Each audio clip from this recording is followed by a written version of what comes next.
Blessed morning, friends and folks. Today it is March 31st, 2025. So, no further ado, let's dive into Max Lucato's lesson. This is called The Shepherd's Voice. The time is coming when all who are in their graves will hear his voice and come out. Those who have done good will rise to live. That's John 5:28-29. Of course, it's talking about Jesus, the shepherd of life, yo.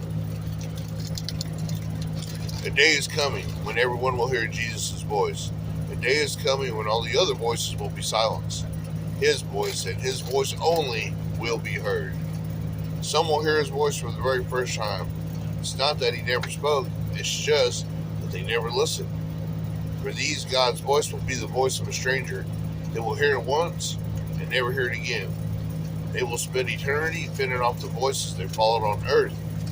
But others will be called from their graves by a familiar voice. For they are sheep who know their shepherd. There are servants who open the door when Jesus knocks. Remember, it says many are called, but few are chosen. Now the door will open again, only this time it won't be Jesus who walks into our house. It will be we who walk into his. How about that? And then Max Lucado always has an awesome question at the end of the lesson. So he's got, do you know people who hear God's voice as the voice of a stranger? Write a prayer that they will hear the sound of his voice before it is too late. That's basically what we do if you're in a real Church of God in the first place. My mother-in-law, she made her debut in Clinton yesterday. We drove up there. We left here in Lawton about 9 o'clock. Made it there about 10:40, right on time.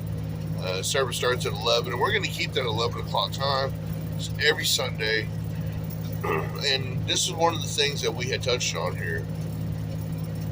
The unsaved. We want the unsaved to be saved in our family and outside of our family. People that we don't know, strangers. You know, the word says be good to the strangers, the orphans, and the widows. You may not know somebody then. You know, I didn't know a lot of the Cheyennes that was there yesterday, but I was really compelled to have fellowship. So I shook hands and got to know them, got to pray for some of them, and went up there and gave a word, introduced myself, and told them that I'm Moheha Windana, you know. Andy's Cheyenne name was Magpie Feather Woman. So I introduced myself like that and told them, I've been around you to Sister Cheyenne since 1976. When my mom got eyeballs for Don Blackwolf. I moved to El Reno when I was a kid, and that's how I know your people. And now here I am, 53 years old, and, you know, I understand. This is a pretty good lesson here, the shepherd's voice. Some will hear for the first time. The first time I heard his voice, I told them that it was January 5th, 2008, in the Comanche County jail cell. I was on my way to go to prison, you know, for drinking. But instead of prison, I got 6 months in county, and I paid probably $10,000 in fines, but I got that behind me. Now I've been at this job here, doing this for 16 years. I was fighting fire for a minute for the Comanches. And you know who taught me how to fight fire?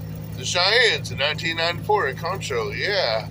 I fought fire for Denny Standing Water. He was my, he's the one that broke me in. Then from Denny Standing Water, I went to John Youngbull. Then from John Youngbull, I went to Anthony Swallow. He sent us out on fires across the United States.